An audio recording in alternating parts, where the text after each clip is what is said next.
Igor Jankę, dzień dobry. To jest Układ Otwarty, niezależny program o Polsce i świecie. Dziś geopolityczny przegląd wydarzeń z ostatnich 2 tygodni z profesorem Andrew Michtą, z którym za chwilę się połączę. Ale najpierw, jak zawsze, bardzo dziękuję wszystkim patronom. To dzięki Państwu ten program istnieje, dzięki Państwu jest niezależny. Gdyby ktoś z Państwa chciał dołączyć do tego grona, serdecznie zapraszam na mój profil w serwisie patronite.pl. Pozdrawiam też wszystkich mecenasów Układu Otwartego, a teraz łączę się z Waszyngtonem. A oto mecenasi Układu Otwartego. Casa Playa, lider na rynku nowych nieruchomości w Hiszpanii. Casa Playa to agencja nieruchomości, która wspiera Cię na każdym etapie zakupu. Kliknij link w opisie i pobierz darmowy PDF z przewodnikiem zakupu krok po kroku. Oanda TMS Brokers, dom maklerski oferujący możliwość inwestycji w instrumenty z całego świata, a także analizy, które pomogą Ci zrozumieć, co dzieje się na rynkach. Kliknij link w opisie. Rosnące koszty IT hamują rozwój Twojej firmy? Z AMSO możesz obniżyć wydatki nawet o 70%, wybierając polizingowy sprzęt IT sprawdzony, wydajny i gotowy do pracy. Sprawdź na www.amso.pl. Hallow, katolicka aplikacja dbająca o Twój rozwój duchowy. Medytacje, modlitwy, muzyka, audiobooki i treści do snu. Pobierz z linku w opisie.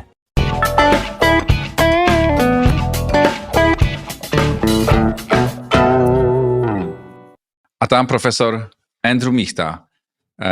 Dzień dobry, Andrew. Dzień dobry, Igor, dzień dobry Państwu. Akurat mija 10 lat, z czego zdaliśmy sobie sprawę tuż przed nagraniem, od momentu, kiedy zacząłeś nam pomagać, wykładać w Szkole Przywództwa Instytutu Wolności. Już 10 edycji, ponad 1000 absolwentów jest twoimi uczniami. Bardzo ci za to, Andrew, dziękuję. No ja dziękuję Tobie, że włączyłeś mnie w ten projekt. Muszę Ci powiedzieć, że dla mnie największą przyjemnością to są spotkania właśnie z ludźmi tego nowego pokolenia Polaków.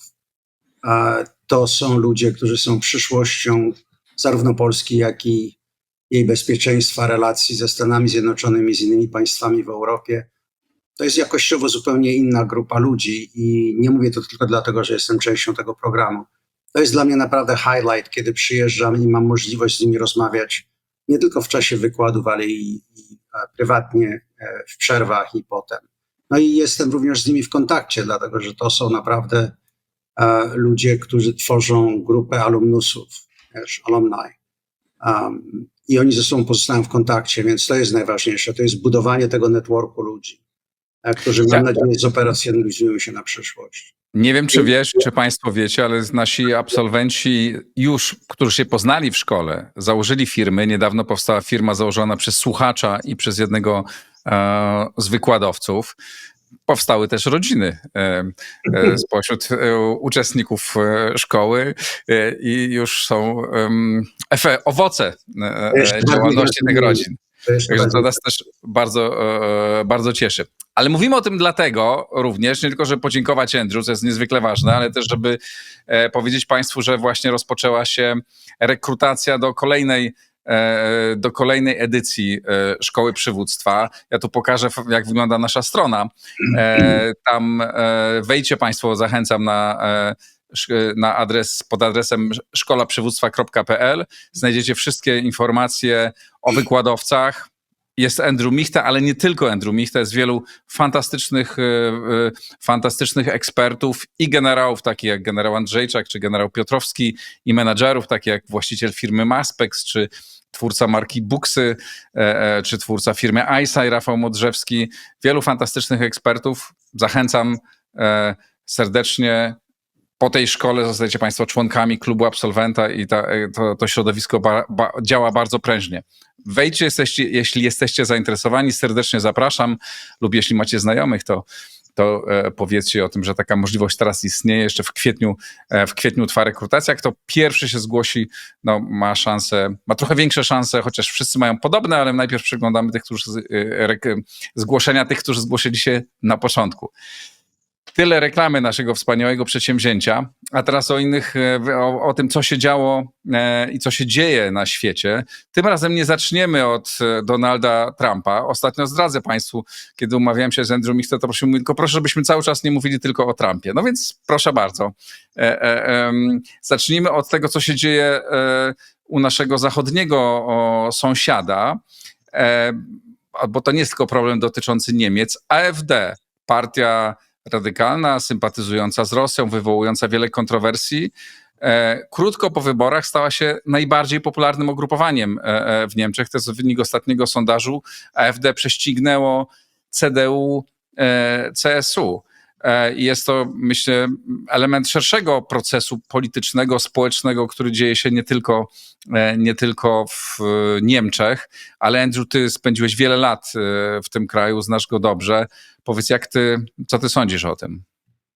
Znaczy, niemiecka polityka się zmienia się bardzo radykalnie. To jest skutek zarówno okresu Merkel, która podejrzewam, tak patrząc do tyłu, historycy nie będą traktować łagodnie. Znaczy, tutaj mówimy o zmianach, przede wszystkim jeśli chodzi o politykę imigracyjną Niemiec, to famous Wir schaffen das, prawda, kiedy w 2015 roku zdecydowała się na de facto otworzenie granic. Polityka energetyczna, która podniosła koszty energii w Niemczech 3-4-krotnie tyle, ile w tej chwili kosztuje przemysłowa energia w Stanach Zjednoczonych. No i przede wszystkim fatalna polityka, jeśli chodzi o relacje z Rosją. To znaczy założenie, że te relacje mogą być zarządzane w jakiś sposób przy pomocy politycznych i ekonomicznych środków, pokazujących albo zupełny brak zrozumienia tego, czym jest Rosja Putina, czy w ogóle nadal czym jest państwo postsowieckie, Rosyjska Federacja, która jest państwem rewizjonistycznym. No i z drugiej strony nie zdając sobie również sprawy z tego, jakie będą konsekwencje pełnego rozbrojenia się Niemiec. Dlatego, że od właściwie ministra de Maizière czy Gutenberg budżet obronny w Niemczech był traktowany jako pewnego rodzaju skarbonka, puszka, z której wybierało się pieniądze na inne programy. Także to niezadowolenie wśród Niemców. Ja najwięcej czasu spędziłem w Bawarii, bardzo konserwatywny stan, prawda, CSU, LAN. I tam rzeczywiście to było widać bardzo ostro. Ja podejrzewam, że można powiedzieć, że ten 1% różnicy, który ty pokazałeś, no to jest hałas nadal, jeśli chodzi o polling, prawda, to się może zmienić, ale jest faktem, że ja nie sądzę, uda się tak długo, jak w tej chwili establishment w Berlinie chce to robić, utrzymać ten cordon sanitaire wokół AfD. I ja nie byłbym zdziwiony, gdyby przy następnym rozdaniu, jeszcze nie w tym, bo w tej chwili myślę, że Merz skleci jakąś koalicję z SPD, tam prawda, z Zielonymi, będzie tam kombinował. Natomiast ja uważam, że będzie bardzo trudno oddzielić tą fosą i murem AfD, co ma bardzo poważne konsekwencje, jeśli chodzi i o politykę niemiecką wobec innych państw europejskich, jak również w relacjach ze Stanami Zjednoczonymi. I to, co również widzisz ostatnio, to jest to, jak Niemcy się zachowają wobec Chin. Będzie kluczowe co do przyszłości stosunków transatlantyckich. To Niemcy są jedną z największych niewiadomych, dlatego że mają ogromny exposure do rynku chińskiego. I to nie chodzi tylko o wizyty pani von der Leyen, rozmowy, wiesz, jakieś takie historie, tylko tak naprawdę tutaj możemy widzieć, kiedy Merz mówi o pewnym independent course, prawda, niezależnym kursie. Ja pamiętam, byłem w Monachium, kiedy zaraz po wystąpieniu wiceprezydenta Vance'a tego rodzaju komentarze wychodziły właśnie od przyszłego kanclerza najprawdopodobniej, że to stwarza trajektorię, jeżeli to się rozegra do końca, bardzo dużego dystansu ze Stanami Zjednoczonymi. Nie powiem decouplingu, ale naprawdę rosnącego dystansu ze Stanami Zjednoczonymi, co dla państw takich jak Polska stwarza ogromny dylemat. Dlatego, że Polska jest pomiędzy właśnie tymi dwoma współdziałającymi interesami. To znaczy z jednej strony jak współdziałać z największą gospodarką w Europie, mimo tego, że ta gospodarka kuleje w tej chwili, a z drugiej strony w jaki sposób utrzymywać jak najlepsze relacje ze Stanami Zjednoczonymi. No i to, że oczywiście Niemcy są tak naprawdę w środku tej wojny taryfowej ze Stanami Zjednoczonymi, bo kiedy Donald Trump mówi o Europie, to on mówi tak naprawdę o niemieckiej gospodarce. Mówiąc o AfD, chciałem cię namówić na chwilę refleksji o stanie europejskiej demokracji, bo sam wspomniałeś o tym, jak długo Niemcom, nie wiadomo jak długo Niemcom uda się utrzymać kordon sanitarny wokół ugrupowania, no, które jest popierane przez 1/5, 1/4 obywateli tego kraju. Niezależnie co tego sądzimy, no takie są sympatie dużej części Niemców. We Francji dużo bardziej popularnym politykiem czy polityczką, jak dziś się mówi, ale mówmy jednak politykiem, jest Marine Le Pen. I Marine Le Pen z powodu dokonanych wcześniej przestępstw, tak, została odsunięta całkowicie znaczy może nie całkowicie, ale nie może startować w wyniku wyroku, który na nią zapadł za nieprawidłowości w operowaniu pieniędzmi, które miały iść na biura eurodeputowanych, a były wydawane na działalność partii wewnątrz Francji. Została skazana między innymi na 5 lat wykluczenia z życia publicznego, co oznacza, że nie może startować w wyborach prezydenckich. No i mamy taki dylemat, że ona na pewno działali wbrew prawu, tak? Jej partia. I na pewno politycy powinni ponosić odpowiedzialność za nieprawidłowości, które oni nadzorowali, tak? Znaczy te działania oni nadzorowali. I tylko pytanie, czy należy iść tak daleko? Czy to jest w tym wypadku decyzja tej części establishmentu sądowniczego, która chce po prostu ją wypchnąć z polityki? No jest wiele takich głosów mówiących o tym, że w przypadku innych polityków tak daleko idących decyzji nie podejmowano. Ja nie rozstrzygam tego, czy te decyzje powinny iść tak daleko, czy nie, ale mamy kolejny przykład po rumuńskim kandydacie na prezydenta, który również był jeszcze dużo bardziej kontrowersyjny niż Le Pen i AfD, który gdzieś jest spychany na bok. Czy twoim zdaniem to jest problem z europejską demokracją? Myślę, że to nie jest nawet problem z europejską demokracją, to jest problem z europejskimi elitami. To znaczy, jest taka klisza, coś jest błędem, a coś jest głupotą. To znaczy, ja tutaj, tak jak ty, nie mam żadnych jakichś możliwości kwestionowania czy oceniania wymiaru prawnego tego, co się stało. Tylko że w momencie, kiedy zaczynamy łączyć problem konkurencji politycznej z problemem działania prawa, to znaczy, że nagle dla elektoratu tego polityka, bo ja nie chcę mówić o tyczkach, dla mnie polityczka zawsze się kojarzy z tyczkami, więc proszę nie próbuj tego na mnie. Czy to było w wypadku Trumpa tak samo? To znaczy, Trump był przeczołgany przez szereg sądów przez ostatnie 4 lata, przed tym jak został prezydentem. Elity w państwach demokratycznych, zarówno w Stanach Zjednoczonych, tutaj mówię o liberalnych elitach przede wszystkim, zaczynają budować takie mosty, wobec których poglądy polityczne dużych grup elektoratu, które się manifestują czy w rodzaju jednego kandydata, jak to było z Trumpem w systemie amerykańskim, czy partii politycznych AfD. I znów, proszę mnie nie zrozumieć, ja nie jestem sympatykiem tego, programu AfD i tego, co ona próbuje robić. Ale mówię o bardzo ważnym mechanizmie, to znaczy elity nie mogą rządzić ponad obywatelami. One muszą rządzić wyrażając wolę elektoratu, on their behalf, jak mówię, prawda, w ich imieniu. I ja mam wrażenie, że patrzymy na szerszy kryzys tego zastania się i zaklejenia elit politycznych zarówno w Europie, jak i w Stanach Zjednoczonych.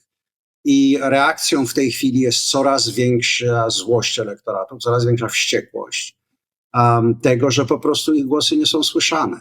Że jeżeli nie jesteś w odpowiedniej grupie ideologicznej, nie podpisujesz się, nie chodzisz na kawę z odpowiednimi ludźmi, to po prostu nie należysz do tego, co powinno być mlekiem matki elektoratu. I doprowadza to do tego w mojej ocenie, że wykluczając ludzi z polityki, zamiast testując w otwartej agorze politycznej, przy pełnej wolności słowa ich poglądów i pozwolić ludziom uczynić swoje wrażenia, doprowadzamy do tego, że baza jeszcze bardziej się zmobilizuje. Ja podejrzewam, że to, co będzie wśród zwolenników Le Pen we Francji, to będzie jeszcze większa mobilizacja, jeszcze większa złość, jeszcze większa agresywność i wola walki. Tak jak widziałem, to było z Trumpem. Za każdym razem, kiedy ciągnięto Donalda Trumpa przez sądy, starano się rozwalić jego biznesy, ten core MAGA był jeszcze bardziej naburzony i jeszcze bardziej pchał do przodu. To jest szersze pytanie od tego, w jaki sposób współczesne demokracje są w stanie funkcjonować. Czy one są demokracjami tylko i wyłącznie takimi, gdzie pewna poprawność polityczna i ustawiony zespół idei ma prawo wejścia w obszar publiczny, a inny nie. Oczywiście, wiesz, no, są ekstremizmy, których jest bardzo trudno tolerować, ale dla mnie znów tolerancja jest jednak tym, że się cierpliwie znosi to, z czym się nie zgadzamy, przy założeniu, że ta druga osoba nie łamie prawa. No tyle. Poza tym pewnie byłoby bardziej racjonalnie wrzucić ich w ten system, żeby stali się częścią systemu politycznego i wzięli też na siebie odpowiedzialność. Gdyby, nie wiem, ze 2 działaczy AfD weszło do rządu, prawda, i wzięło odpowiedzialność za kawałek rządzenia, zapewne też patrzyliby bardziej realistycznie, a poza tym przestalibyśmy pompować tę bańkę tych ugrupowań, które są na marginesie, chociaż są już bardzo duże, jak w przypadku AfD czy w przypadku ruchu Marine Le Pen, no ale tak się nie dzieje. To mówisz, że gdyby weszli, to by się może skorumpowali i wszystko byłoby normalnie, prawda? Nie, no. Nie, ale gdyby wzięli odpowiedzialność za rzeczywistość, tak, musieliby po prostu z czymś konkretnym się zmierzyć, staliby się częścią tego systemu, to też pewnie by mieli bardziej realistyczne spojrzenie na rozmaite, żeby zobaczyli większą rzeczywistość w jej całym skomplikowaniu. Igor, ja nie wiem, wiesz, znaczy w Berlinie jest to chyba łatwiej, mimo tego, że ja nie pamiętam wielu polityków niemieckich, którzy by pielgrzymowali, powiedzmy, do wschodnich landów, dlatego że największe wsparcie dla AfD zaczęło się na wschodzie. Jeżeli rozmawiasz z ludźmi ze wschodnich Niemiec, oni mają wrażenie, że jednak zostali skolonizowani. Oni nie tyle, kiedy mówią o reunifikacji, to dla nich było to po prostu taki hostile takeover, prawda? Republika Federalna Niemiec na zachodzie u większości ludzi. Tam był szok kulturowy, tam była depopulacja. Mimo tego, że infrastruktura została zbudowana i jest w tej chwili lepsza od tego, co ty widzisz w Niemczech Zachodnich, się wszystko sypie niestety. Ale z drugiej strony było to poczucie utraty pewnej sprawczości, a poza tym pamiętaj, że społeczność wschodnio-niemiecka, ona przeszła od jednego totalitaryzmu do drugiego tak naprawdę. Wiesz, po okresie nazizmu oni pozakładali czerwone krawaty i stali się podległymi, skolonizowanymi Sowietów. Więc ten proces akulturacji, zmiany pokoleniowej, to wszystko się przebiegało zupełnie inaczej niż w landach zachodnich, więc to jest bardzo ważny element. Ale z drugiej strony przede wszystkim to poczucie tego, że ich głosu się nie słyszy. Słuchaj, weź teraz porównaj to do państwa wielkości Stanów Zjednoczonych. Ja niedawno pisałem na X, bo podróżowałem przez południową Kalifornię, potem Arizonę, potem trochę dalej.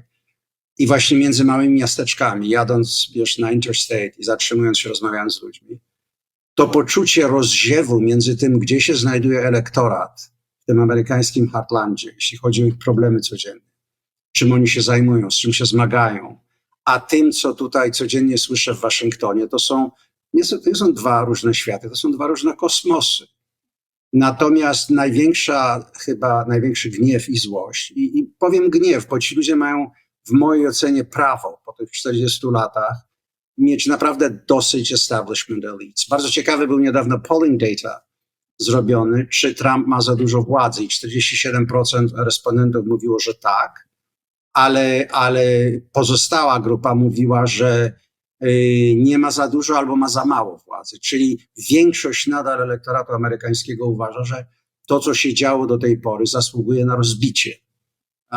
I wiesz, to jest dla mnie ciekawa reakcja, dlatego że z jednej strony doszło do ogromnej akumulacji bogactwa wśród elit na 2 korytarzach, zachód i wschodni korytarz i zachodni korytarz, znaczy finansjera na wschodnim wybrzeżu i digitalna arystokracja na zachodnim wybrzeżu. Natomiast naród zbiedniał niesamowicie. To znaczy, jeżeli ty znasz Stany Zjednoczone, też podróżowałeś tutaj i widzisz, jak stara jest infrastruktura, jak dużo rzeczy po prostu nie działa, a jednocześnie większość ludzi z kurczącej się klasy średniej, wiesz, i klasy niższej, blue collar i tak dalej, desperacko szuka sposobów na życie, na utrzymanie się, na wychowanie rodziny. I wiesz, i ten rozziew, ja uważam, napędza partie, które są partiami populistycznymi, ale ja nie używam tego wyrażenia w taki sposób, jak moi tutaj niektórzy znajomi w Waszyngtonie to robią, bo to jest najczęściej używane jako negatywne określenie, prawda, populiści. Przypomnę ci, że Andrew Jackson też był populistą. Prawda? Stany Zjednoczone mają historię takich zrywów i teraz czy Trumpowi uda się na to odpowiedzieć, co się tutaj dzieje, to jest największe pytanie.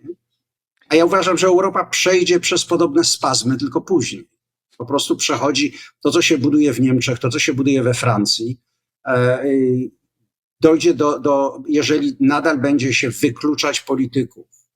Czy to mi się podoba ich program, czy nie, to jest zupełnie inna rozmowa. Ja nie jestem ani fanem Frontu Narodowego, ani nie jestem specjalnym fanem AfD, ale to nie jest istotne. Istotne jest to, że trzeba szanować wyborcę.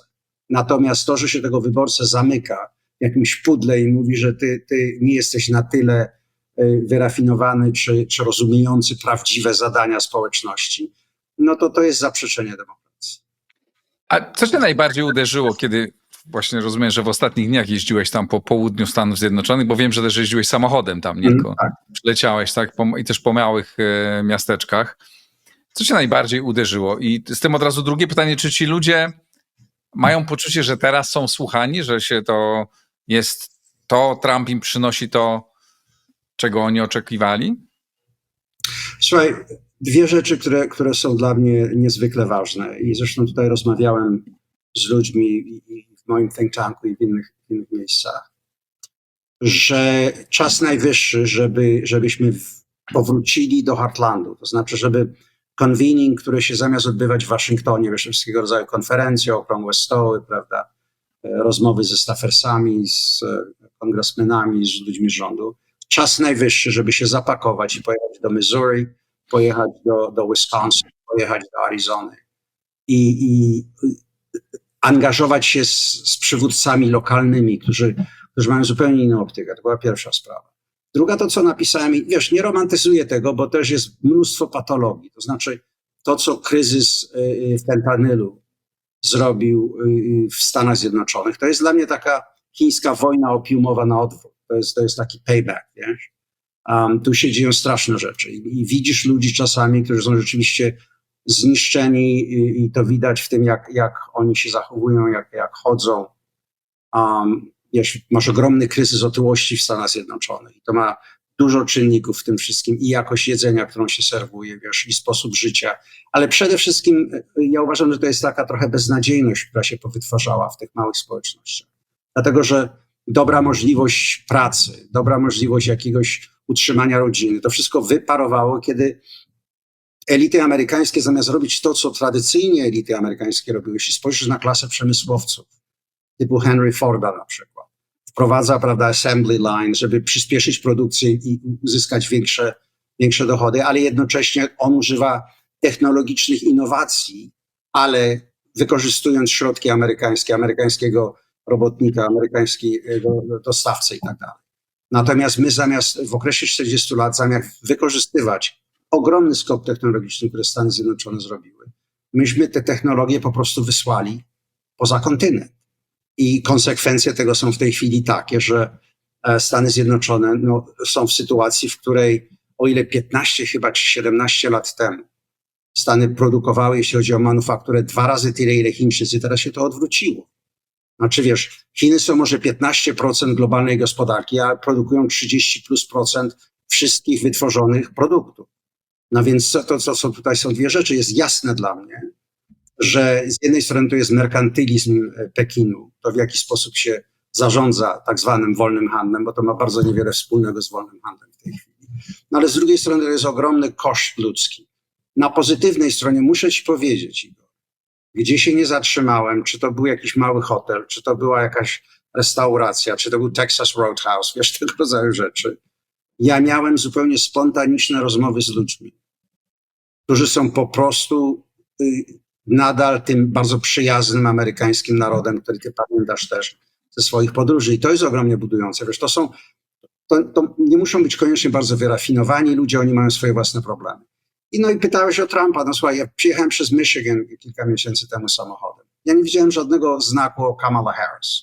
Natomiast przed jakimś domem, gdzie byłem, czy jakimś tam, wiesz, restauracją, wszystko było Trump.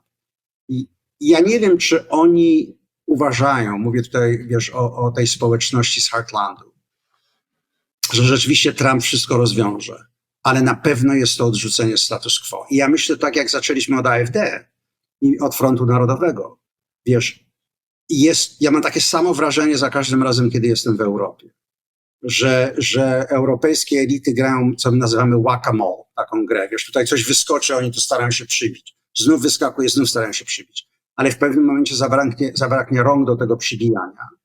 I ja uważam, że będzie bardzo fundamentalna zmiana, chyba że obecne elity pochylą się i skromnie powiedzą, no dobrze, nie bardzo robimy to, co powinniśmy byli robić, co powinniśmy zrobić. Wiesz, to samo było, ostatnia uwaga, po pierwszym terminie Trumpa,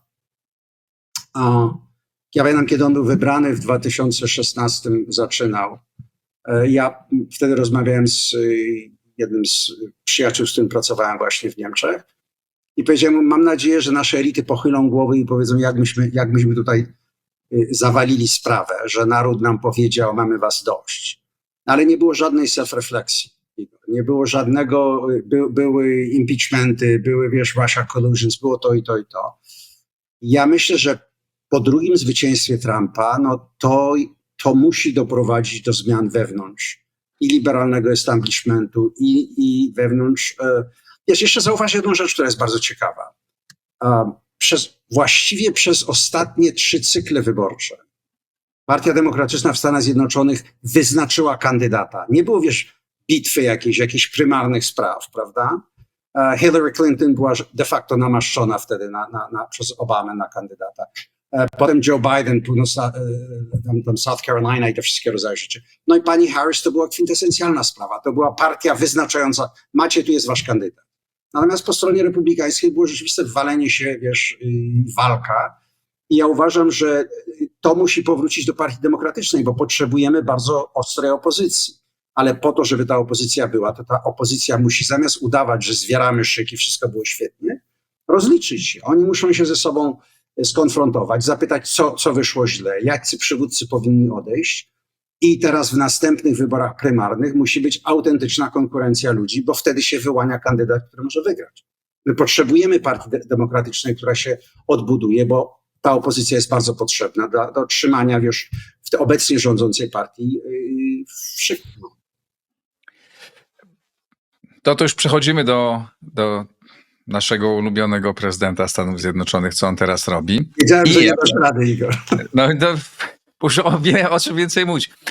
I teraz jeden komentarz. Otóż wiele osób, naszych słuchaczy, zwraca uwagę z zazdrością, kiedy popijasz wodę mineralną, że ją odkręcasz i odkładasz nakrętkę obok. Miałem nawet komentarze od naszych słuchaczy. Wow. Jak fajnie, że on jeszcze może odłożyć tą nakrętkę obok. My tego nie mamy. Teraz to zrobię, proszę bardzo.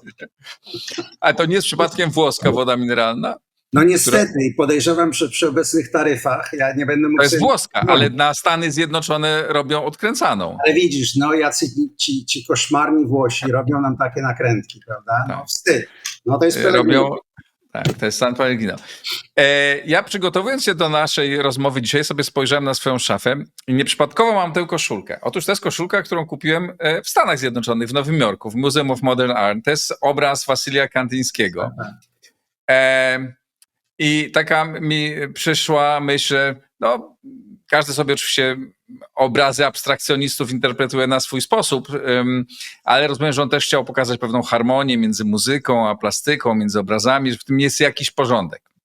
Ale jak się ogląda, jak laik zwłaszcza ogląda jego obrazy, no to widzi w tym chaos i trudno mu dopatrzeć się jakiegoś porządku w tym, co jest, tylko widzi takie rozedrganie, które jest fascynujące na swój sposób. No i jak się domyślasz, nawiązuje tutaj właśnie do prezydenta Stanów Zjednoczonych. Kiedy się tak patrzy z zewnątrz, to widać bardzo duży chaos, który jest fascynujący na swój sposób albo przerażający, ale trudno doszukać się w tym jakiejś spójnej spójnej strategii, zwłaszcza jeśli się przygląda jego polityce taryfowej. To oczywiście trochę uprościłem, ale po to, żeby cię sprowokować. I czy możesz, co ty odczytujesz z decyzji administracji amerykańskiej, no osobistych Donalda Trumpa dotyczących taryf? I samej idei dużej, i sposobu, w jakim on działa. No jednego dnia narzuca, prawda, na wszystkie kraje świata, to jest trochę taki dziwny, według dziwnej zasady, ile tam kto ma deficytu, tyle mu tych taryf dołożymy. Jeżeli Wietnamczycy sprzedają dużo butów Nike'a do Stanów Zjednoczonych, amerykańskich butów, to my im dołożymy więcej tego. Rozumiem, że to może być przypadek, ale czy w tym jest, czy ty odczytujesz w tym jakiś porządek, zwłaszcza decyzja nałożymy, odkładamy. Jak ty to czytasz? Znaczy, słuchaj, to jest wojna taryfowa tylko i wyłącznie z jednym krajem tak naprawdę. To jest wojna z Chinami.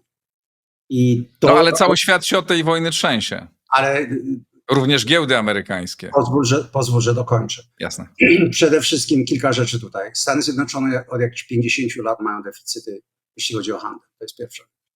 Druga rzecz, kiedy Trump próbował mniejszych taryf i były te początkowe spięcia z Chinami w poprzednim rozdaniu, to Chińczycy wykorzystywali możliwości tego pass-through, jakby to nazywaliśmy. Czyli na przykład, no dobrze, to jest jakieś ograniczenie na bezpośrednie importy chińskich produktów, ale te komponenty będą wysłane do Wietnamu, tam poskładane, przyklei się do tego Made in Vietnam i to wchodzi już w inny sposób.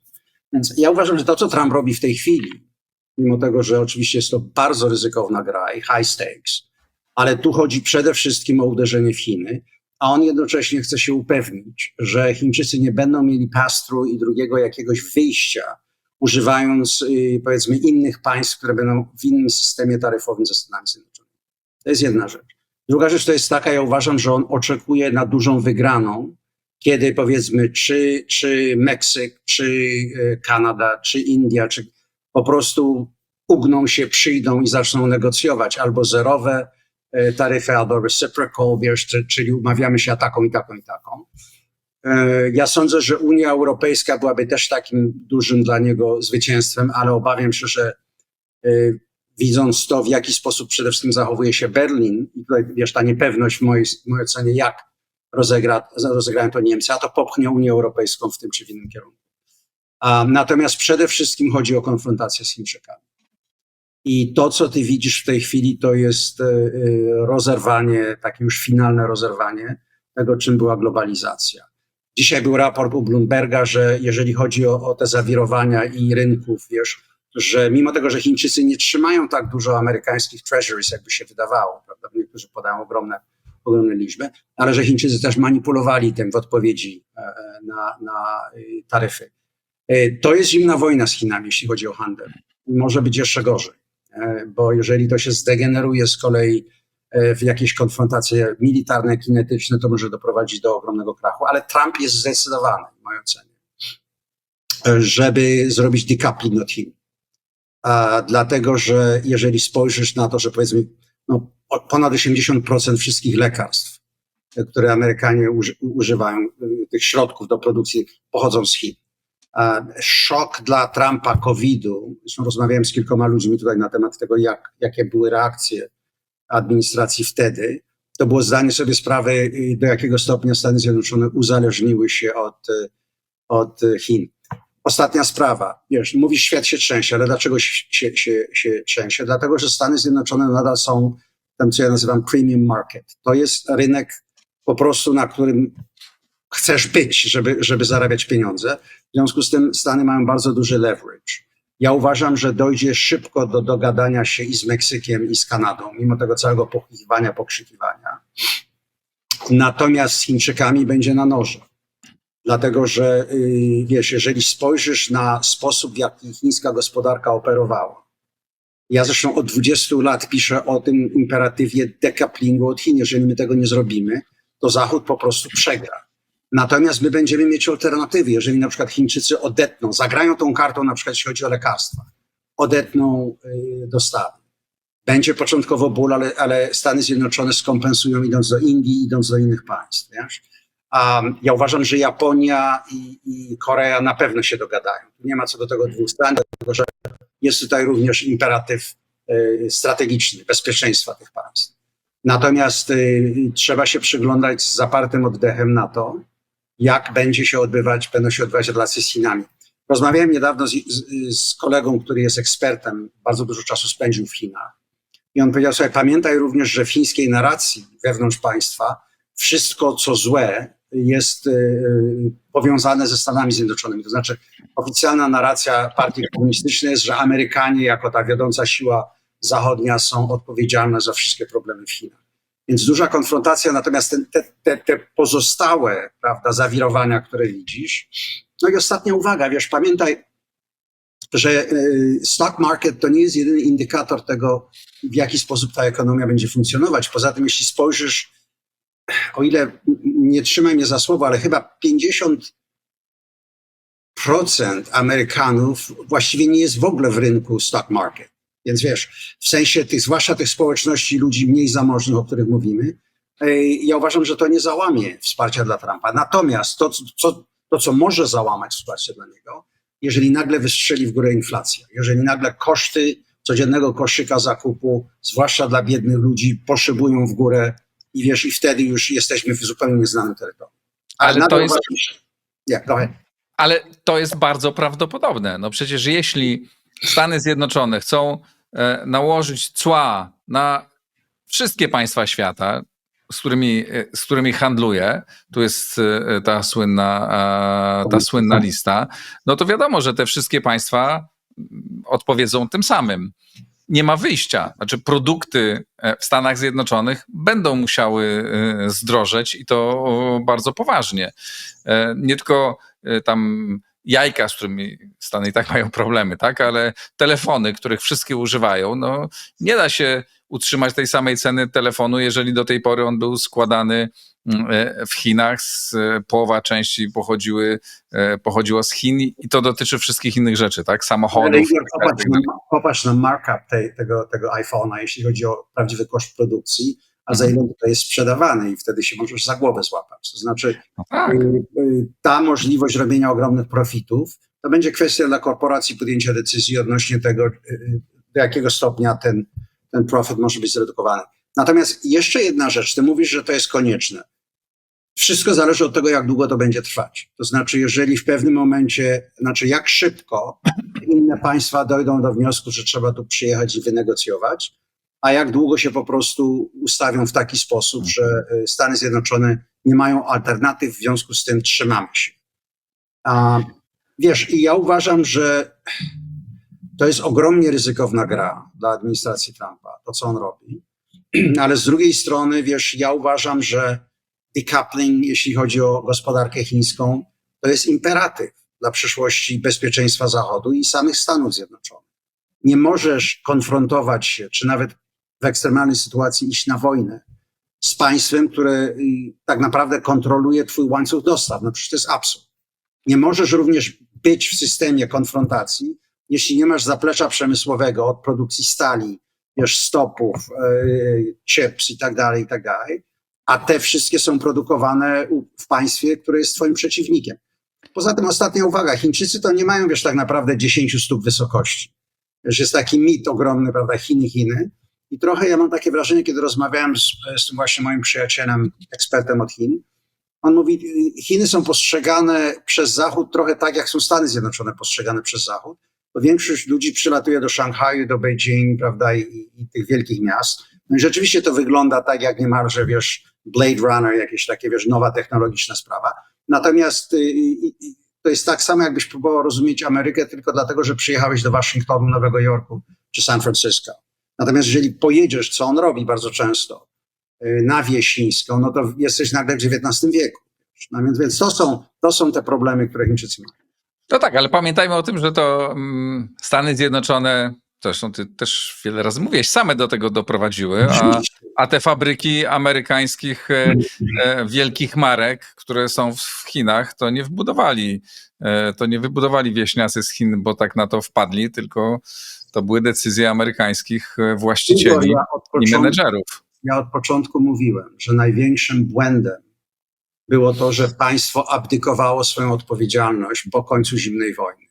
Dlatego, że w czasie zimnej wojny priorytety bezpieczeństwa narodowego zawsze były górą, jeśli chodziło o politykę ekonomiczną. Znaczy, NATO miało tak zwane Coordinating Committee on Exports, czyli nie można było blokowi sowieckiemu wysyłać technologii, która miała dual use. Rosjanie to mogli ukraść, zrobić reverse engineering, ale musieli to produkować swoimi koszmarnymi tymi, prawda, stopami, tymi procesami produkcyjnymi, brudnymi pokojami, wiesz. Ja pamiętam pod koniec lat 80. Rosjanie nie mogli wyprodukować konsystentnie pracującej computer chips, prawda, bo na to potrzebna jest pewna kultura technologiczna. Już nie mówię tutaj o pijanej sile roboczej, wiesz, i całej tej reszcie. I nagle, pod koniec zimnej wojny, myśmy pozwolili, tu mówię i o rządzie Stanów Zjednoczonych, i Europejczykach, korporacjom wziąć te klejnoty technologii, którą pokolenia wypracowały na Zachodzie i dać to po prostu komunistycznemu państwu tylko dlatego, że tam był pół, wiesz, niewolniczej pracy i można było przez labor arbitrage zarobić 80-95% więcej na dolarze, nie biorąc pod uwagę, jakie są tego konsekwencje. Otworzyliśmy nasze uniwersytety, w których się kształcili chińscy inżynierowie. Myśmy pozwolili Chińczykom robić direct commission research w laboratoriach, gdzie oni brali wszystkie rezultaty i jeszcze naszym naukowcom nie wolno było krytykować partii komunistycznej. Już nawet nie chodzi o te instytuty Konfucjusza. Wiesz, Igor, to jest, dla mnie to była nie wiem jak się mówi, samo sobie zadana rana. To znaczy, myśmy stworzyli tego potwora, tak naprawdę. I w tej chwili się łapiemy za głowę, jak do tego doszło. Więc czas najwyższy, żeby priorytety bezpieczeństwa narodowego są nieredukowalną funkcją państwa. Jeżeli nie jesteś w stanie tego zapewnić, nie masz ani suwerenności, nie masz możliwości zdefiniowania systemu politycznego. To musi wrócić. No, czas się obudzić po prostu. Ale Stany Zjednoczone oczekują też od Europy, że będzie zachowywać się w podobny sposób. Pamiętam, jak było za poprzedniej prezydentury Donalda Trumpa, kiedy do Polski przyjeżdżał bodajże Mike Pence. Nie, to był Mike Pompeo chyba przyjeżdżał i mówił, że cieszy się bardzo, że polski rząd podjął taką i taką decyzję, kiedy nawet ten rząd tej decyzji nie podjął, a dotyczyło to z jednej strony tam taryf propozycji taryf dotyczących usług cyfrowych, ale z drugiej strony tego, żebyśmy nie współpracowali z Huawei'em czy z innymi chińskimi firmami tam w kwestiach 5G. No i teraz Amerykanie też oczekują, że oczywiście Europa będzie się zachować tak samo, no ale jeżeli chcesz znaleźć sojuszników, no to musisz z nimi rozmawiać jak z sojusznikami. Nie da się powiedzieć tego o obecnej administracji Donalda Trumpa, że rozmawia z Europą jak z sojusznikami. No i skutek jest taki, że Europa zaczyna jeździć do Chin, no i to być może ten efekt będzie odwrotny. Czy ty nie obawiasz się tego, że to jest z punktu widzenia celów, które chce osiągnąć administracja Trumpa i sam Donald Trump, że to jest działanie wobec Europy przeciwskuteczne? Igor, na tym zdjęciu, które pokazałeś, poproszę jeszcze raz. Czy na tym zdjęciu ty widzisz Europę, czy widzisz tak naprawdę manifestację interesów największego państwa w Europie, jeśli chodzi o gospodarkę? No bez przesady, przecież Polska nagle nie wysyła specjalnych enwojów do Pekinu, żeby się dogadać na temat, nie wiem czego, nie wiem dokładnie, co Polska sprzedaje Chińczykom, ale podejrzewam, że nie jest to w lidze, nie wiem, samochodów, czy maszyn, czy elektryków, czy tego rodzaju rzeczy. Więc pierwsza rzecz to jest dla mnie taka, że ty mówisz, tak się nie traktuje sojuszników, ale to jest droga, która idzie w obie strony. Ja absolutnie nie bronię tonu, w jakim Donald Trump rozmawia z przywódcami europejskimi, ale ja znów powiedziałeś na początku o moim doświadczeniu pracy w Niemczech. Słuchaj, przez 12 lat, ja pamiętam na początku, kiedy Huawei switches były na Deutsche Bahn. To jest krytyczna infrastruktura, jeśli chodzi o poruszanie się wojsk amerykańskich i sojuszu przez terytorium Niemiec. I kiedy myśmy mówili, proszę to wyjąć, to odpowiedź była, ale to by za długo kosztowało. Są wieże Huawei w pobliżu amerykańskich instalacji wojskowych. No Igor, no bez żartów. Prawda? To są, jeżeli mówimy o zachowaniu się sojuszników, to koszty powinny być ponoszone przez obie strony. Więc jeżeli Stany Zjednoczone dawały 70% wydatków i kosztów i zdolności, a jeśli chodzi o pewne zdolności bojowe, nie mówię już o samym parasolu nuklearnym, ale również mówię tutaj o tym, co nazywamy high-end enablers, prawda? No to chyba jakaś reciprocity powinna być, prawda? Ze strony naszych sojuszników. Więc to jest jedna sprawa mówić, jak ty mnie traktujesz, jestem twoim sojusznikiem. Ja na to zapytam, no dobrze, jako sojusznik, jak ty się zachowujesz? Ale ja nie oceniam tego moralnie, tylko myślę, czy zwłaszcza, że to nie jest kategoria, w której Donald Trump lubi się poruszać, tylko takich efektów. No.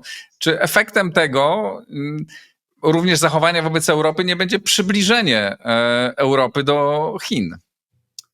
Igor, to jeżeli dojdzie do tego, ja pamiętam, jak pan Wang Yi był bardzo z siebie zadowolony na konferencji monachijskiej. No to było smugness taki, bo temat konferencji to był multilateralizacja świata, co jest dosłownie, kod, jeśli chodzi o to, jak Rosjanie i jak Chińczycy mówią o tym. A multilateralizacja świata to po prostu jest mówienie inaczej, to jest koniec amerykańskiego przywództwa, my tutaj teraz wchodzimy, będziemy mieli swoje sfery wpływów i będziemy to rozgrywać. Europa znajduje się w krytycznym momencie w mojej ocenie. Ja nie mówię właściwie o Europie, znów największe gospodarki na kontynencie. Dlatego, że ja zasugeruję, że interesy państw bałtyckich, czy Polski, czy Finlandii, czy Szwecji nie są takie same, jeśli chodzi o relacje z Chinami, jak interesy Niemiec, czy do pewnego stopnia gospodarki francuskiej. Jeżeli chiński rynek jest kluczowy dla niemieckiego przemysłu samochodowego, maszynowego, jeżeli potrzebny jest Niemcom tania energia, żeby produkować nawozy sztuczne, żeby tam produkować maszyny i tak dalej, to nie są koniecznie te same priorytety, jakie są tymi priorytetami innych państw w Europie. Więc ja nie wiem, czy to, takie automatyczne powiedzenie, że nagle, dlatego że Trump wprowadza taryfy, to w tej chwili cała Unia Europejska od tego odejdzie. Słuchaj, ja pamiętam zaraz po wystąpieniu Vance'a, kiedy Merz powiedział, musimy być niezależni. Słuchaj, 5 minut po wystąpieniu musimy być niezależni. Użyję przykładu w małżeństwie, prawda? Przychodzi do ciebie żona i mówi, Igor, nie jestem szczęśliwa. No to twoim odpowiedzią nie jest natychmiast, no się rozwodzimy, kochana. Tylko próbujesz, no zaraz, co się stało, w jaki sposób my się tym zajmiemy. Anegdotycznie sugeruję coś innego. Ja uważam, że trendy, które ty widzisz w tej chwili, jeżeli chodzi o ten coraz większy dystans między Berlinem a Stanami Zjednoczonymi, to jest proces, który trwa już od dłuższego czasu. To, że Niemcy się w taki sposób wiązały gospodarczo z Rosją, mówię tu przede wszystkim o polityce energetycznej, ale nie tylko, to też się nie stało nagle, bo prawda, pani Merkel się obudziła któregoś dnia i zdecydowała to zrobić. To są inne również administracje niemieckie. To był Schröder, to były ludzie, którzy patrzyli na to, co widzieli jako te długie trendy. Więc ja uważam, że Europa jest w tej chwili na granicy bardzo poważnych decyzji. I tu przede wszystkim mówię Berlin, a przez to Bruksela, no bo tak naprawdę największym zapleczem Brukseli jest gospodarka niemiecka. Jeżeli wybór będzie taki, że Chińczycy zostaną jeszcze bardziej wciągnięci w Europę, już nie tylko w kategoriach ekonomicznych, bo oni w Europie są bardzo głęboko w kategoriach ekonomicznych. Chiny są państwem europejskim, że tak powiem w cudzysłowie, w sensie gospodarczym, mimo tego, że są geograficznie oddzieleni od Europy. Ale jeżeli Chiny zostaną wprowadzone również w sferę bezpieczeństwa twardego, a pewnego rodzaju takie pomrukiwania i wypowiedzi już słyszałem, to zmienia to diametralnie to, co my nazywamy Zachód. I to zmienia diametralnie. Jeżeli państwo azjatyckie, Imperium Azjatyckie ma gwarantować bezpieczeństwo Zachodu w Europie, no to 700 lat europejskiej cywilizacji odkładamy w pudełko i stawiamy na półkę. Więc to są ogromnie ważne decyzje, które będą w tej chwili podjęte. I znów Trump bije bardzo twardo, uderza. Wczoraj był taki editorial Wall Street Journal pokazującego Trumpa z kijem baseballowym walącym w cały świat, prawda? Tam kulę narysowali na tym kartonie, i ten. Coś jest na rzeczy. To jest frontalne uderzenie w system, który się zosyfował, który istniał od lat, który nie funkcjonuje w tej chwili już w sposób, który by poprawiał pozycję Stanów Zjednoczonych. I w związku z tym widzisz po prostu bardzo brutalne rozrywanie tych powiązań łańcuchów. Moja spekulacja jest taka, może się mylę, a uważam, że większość graczy, które polegają na Stanach Zjednoczonych, jeśli chodzi o ich bezpieczeństwo, dojdą do porozumienia, będzie dogadanie się, czy zerowe taryfy, czy jakieś tam mutual, czy jakieś inne koncesje. Trump w ten sposób chce odizolować Chińczyków, żeby nie mieli dojścia do innych alternatywnych sposobów czy sprzedawania własnych produktów na rynek amerykański, czy na te inne rynki. I tutaj Europa ma decyzję do zrobienia. Ja napisałem artykuł dla Politico jakieś 4 lata temu i napisałem, że tak jak Europa, a przede wszystkim Niemcy, będą się zachowywać, jeśli chodzi o Chiny, zdefiniuje przyszłość stosunków transatlantyckich. O wiele bardziej niż Rosja. Rosja nie jest skomplikowanym problemem. Rosja jest problemem militarnym, imperialnym, prostym. Natomiast tutaj Europa musi dokonać wyboru, a przede wszystkim Berlin. Ale Stany Zjednoczone nie pomagają, tak powiem. Dla nas sprawą kluczową i dla Donalda Trumpa też bardzo ważna jest wojna na Ukrainie. 1,5 miesiąca już jest de facto realnie prezydentem Donald Trump. Zrobił bardzo wiele, ale od tych 24 godzin pierwszych, po których przyjął władzę w Waszyngtonie, minęło następnych już kilka tysięcy godzin, czy kilkanaście tysięcy godzin, 1,5 miesiąca w każdym razie. Pokoju nie widać na horyzoncie, nie widać, żeby on się przybliżył jakkolwiek. Widać natomiast wzmocnioną Rosję. A z punktu widzenia tego, w którym ja jestem, Warszawy i wielu innych miast, widzimy to. Amerykańskie wojska opuszczają lotnisko w Jasionce, kluczowe miejsce przerzutu pomocy nie tylko ze Stanów Zjednoczonych, ale z całej Europy dla Ukrainy. To jest terytorium Polski, miejsce bardzo zagrożone, terytorium, które wydaje się być najwspanialszym możliwym celem do ataku rosyjskiego. Ono było super bezpieczne, bo tam stacjonowali Amerykanie. Polska od pierwszego dnia wojny pokazała nieprawdopodobną determinację, ale też skuteczność i zdolności organizacyjne. No i Stany Zjednoczone wyjeżdżają stamtąd. To w Polsce wywołało spore emocje i nie jest tak, że rząd był do tego przygotowany, bo reakcje widać było wszystkich rządzących były takie, że mieli dobrą minę do złej gry.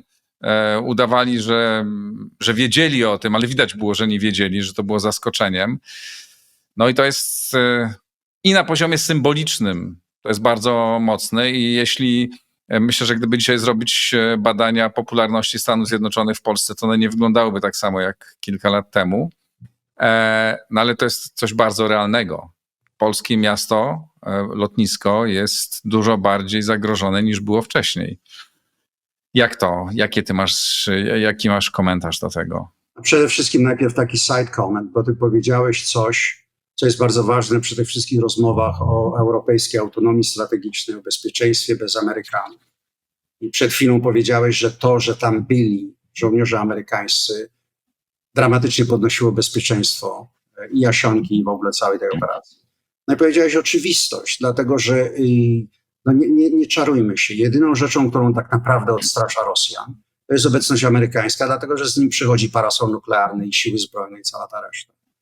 Dlatego wiesz, kiedy ja słyszę, że nagle będzie niemiecka brygada, prawda, na Litwie i to odstraszy Rosjan, no to spokojnie, wiesz. Ja uważam, że tutaj w związku z tym te całe propozycje europejska biała księga, czy tam biały papier na temat obronności, wiesz, że Europa stworzy to i tamto, Francja da parasol nuklearny.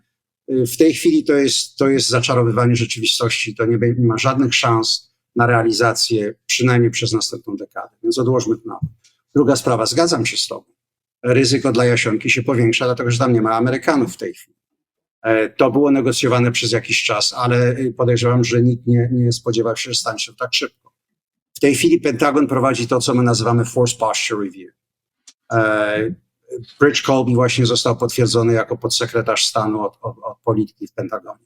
On jest zwolennikiem przeorientowania się na Pacyfik.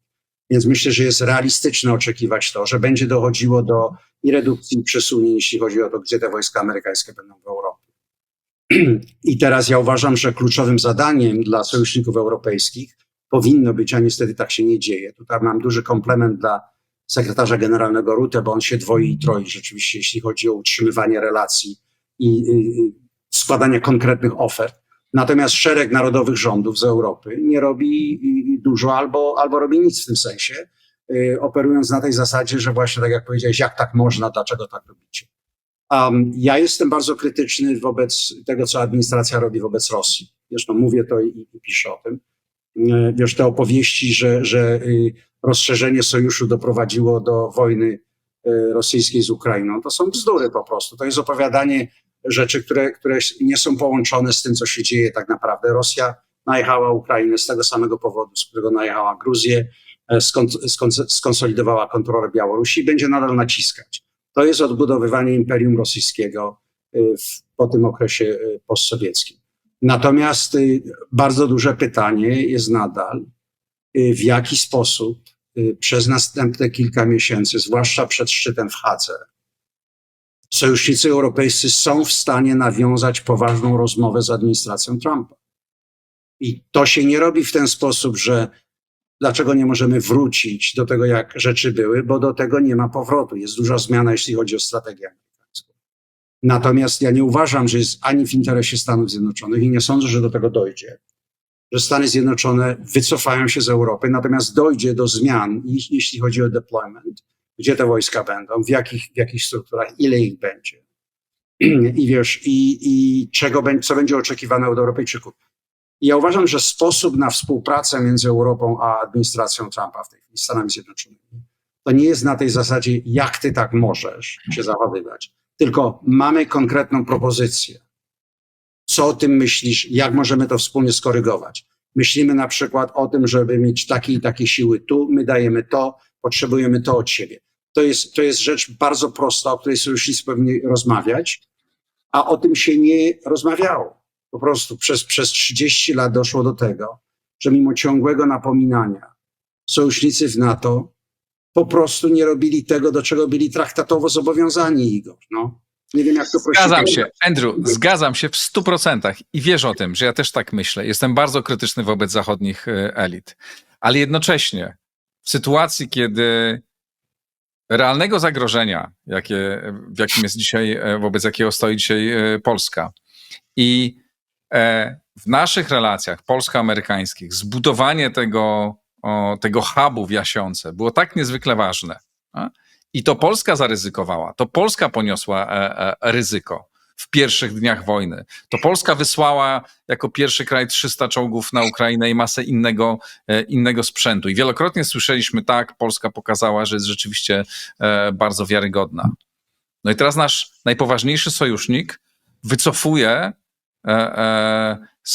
swój sprzęt i swoich ludzi z najbardziej czułego punktu, z najbardziej zagrożonego punktu. Ale Igor, to nie chodzi o Polskę, tu chodzi o Ukrainę przede wszystkim. To jest sygnał, że tak. Stany Zjednoczone robią disengagement.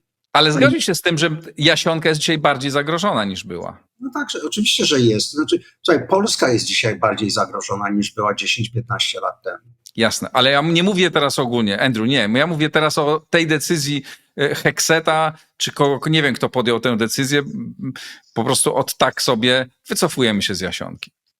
Ja nie sądzę, że to było o tak sobie. Ja po prostu sądzę, że to jest część większego planu, po prostu zredukowania wsparcia dla Ukrainy i zamknięcia tego konfliktu od samego początku. Jeżeli słuchasz Donalda Trumpa, on mówi, tej wojny by nigdy nie było, gdybym ja był prezydentem. Ta wojna się nie powinna zdarzyć. On patrzy na Ukrainę jako to, co się nazywa losing proposition, że to Stanów Zjednoczonych tylko kosztuje, odciąga ją w inny obszar, a obszar dla tej administracji jest Pacyfik. Jeżeli słyszysz ludzi naprawdę z centrum MAGA, no to masz nawet bardzo ciekawe rozmowy na temat geopolityki, kiedy tradycyjny argument Mackindera, że prawda, Eurazja, Europa to jest ten heartland i to jest hub, na co ja słyszę odpowiedź, a no zaraz spójrzmy na wielkość Pacyfiku, spójrzmy na potencjał tego rynku, gdzie jest ten nowy hub, prawda, nie ma nic permanentnego i tak dalej. Ja się z tym nie zgadzam, ale to nie o to chodzi. Ja mówię po prostu, że patrzysz na administrację, która została wybrana w sposób demokratyczny i realizuje politykę w oparciu o platformę, na jakiej ona była wybrana. I teraz ja uważam, że oczywiście w mojej ocenie, ja od dawna uważam, że Amerykanie powinni utrzymywać permanentne bazy, nie w Niemczech, ale na flance. To jest Finlandia, państwa bałtyckie, Polska i Rumunia, dlatego że to jest punkt kontaktowy tej całej konfrontacji. Największy problem to jest Rosja. My jesteśmy w fazie w tej chwili mniej więcej, ja uważam, czasowo jakiegoś środka, kiedy administracja Trumpa próbuje i testuje. Ja uważam, że to są jednak marzenia, jeśli chodzi o relacje z Rosją.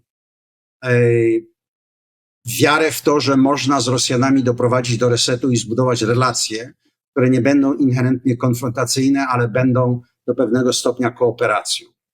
Im dłużej ten proces przeciągania przez Putina trwa, jeśli chodzi o deal wobec Ukrainy, tym mniej tych złudzeń i marzeń.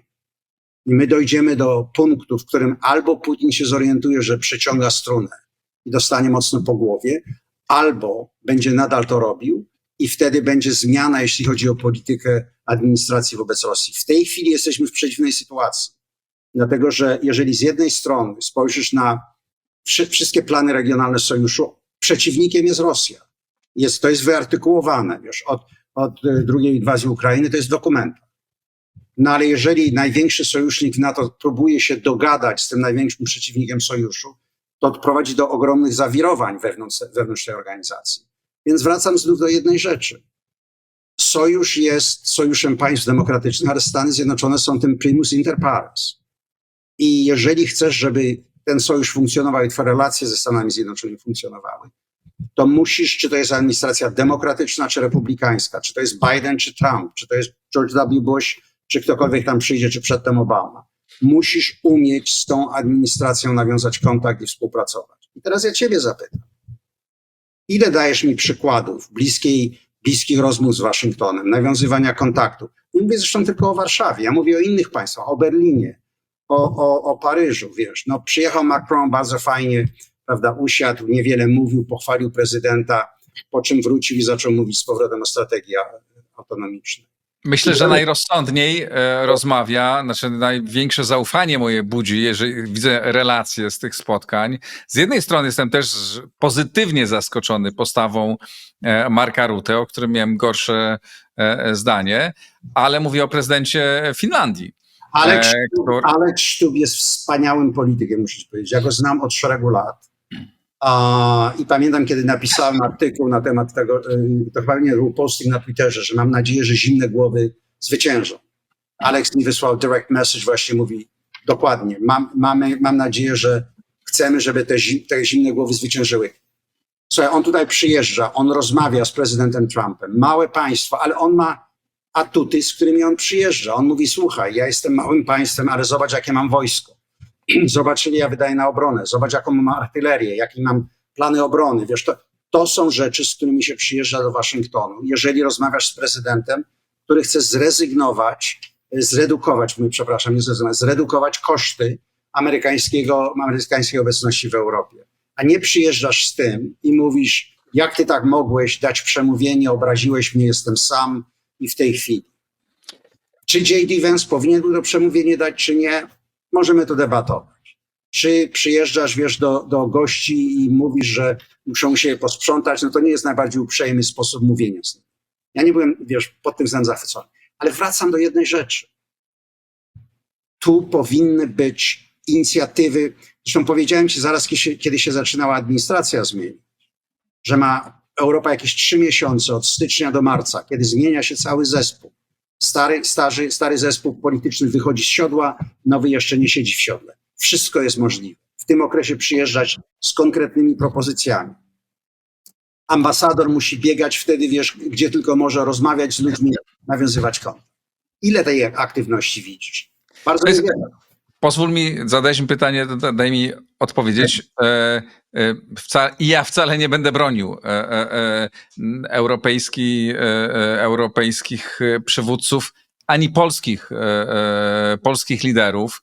Uważam, że jesteśmy w momencie, kiedy mamy argumenty dla administracji amerykańskiej, także dla administracji Trumpa. Tak? Możemy położyć wiele rzeczy na stole, możemy o wielu sprawach rozmawiać i być aktywnym uczestnikiem. Moim zdaniem, że to jest bardzo taka opportunity dla Polski, nie? Żeby nawet próbować być takim, nawet grać ponad swoją wagę trochę, próbować być takim mostem między Europą a Stanami Zjednoczonymi.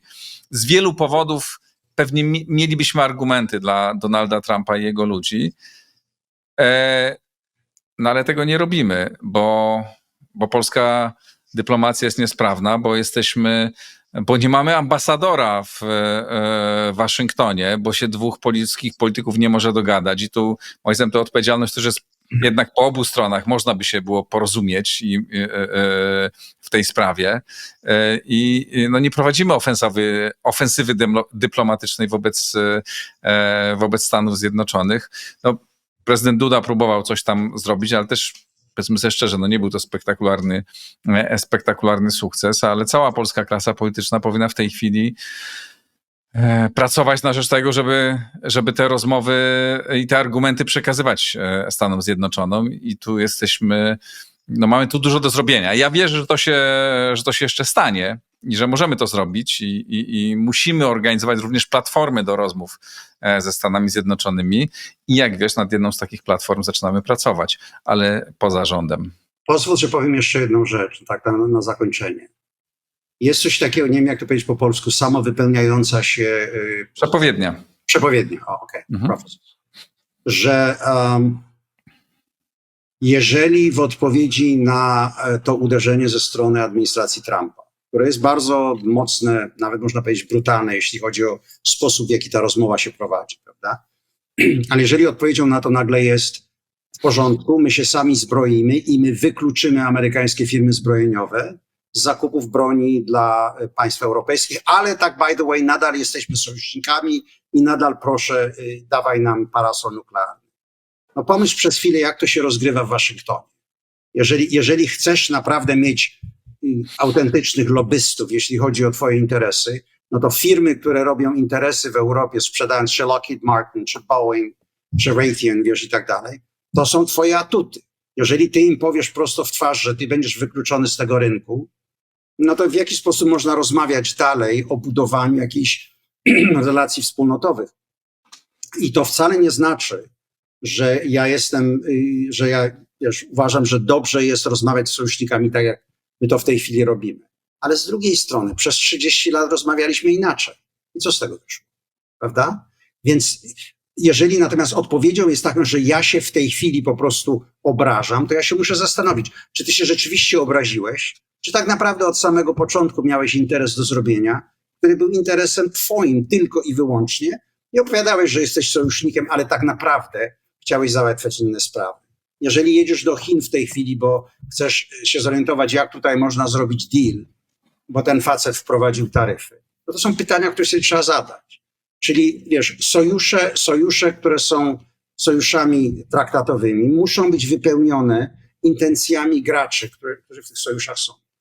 I teraz jeżeli by doszło do... I znów mówię, decyzja o odcięciu amerykańskiego przemysłu zbrojeniowego to jest suwerenna decyzja państw europejskich. Jeśli taka decyzja zostanie podjęta, okej, jesteście suwerennymi państwami, ale ta decyzja będzie miała konsekwencje. Tak samo jak to, co robi Donald Trump, jeśli chodzi jak traktuje Europę, w jaki sposób wprowadza taryfy, to też ma konsekwencje. To jest suwerenna decyzja. Chcemy być sojuszem, gdzieś po środku musimy się spotkać. Amen. Zgadzam się z tym. Okay. Bardzo ci dziękuję, Andrew. Widzimy się za 2 tygodnie. Zmieniliśmy tempo naszych rozmów i uznaliśmy, że lepiej będzie, jeśli będziemy komentować to co 2 tygodnie. Bardzo ci dziękuję. Przypominam Państwu, 11. edycja, również z profesorem Andrew Michtą, Szkoły Przywództwa Instytutu Wolności. Serdecznie zapraszamy obaj. Zgłaszajcie się, link do strony Szkoły Przywództwa znajdziecie pod nagraniem. Andrew, bardzo ci serdecznie dziękuję. Dziękuję Państwu. To wszystko na dzisiaj. Wiele wątków poruszyliśmy. Na pewno Państwo będziecie komentować i róbcie to, zachęcam. My na pewno przeczytamy te komentarze. Pozdrawiam serdecznie, do zobaczenia.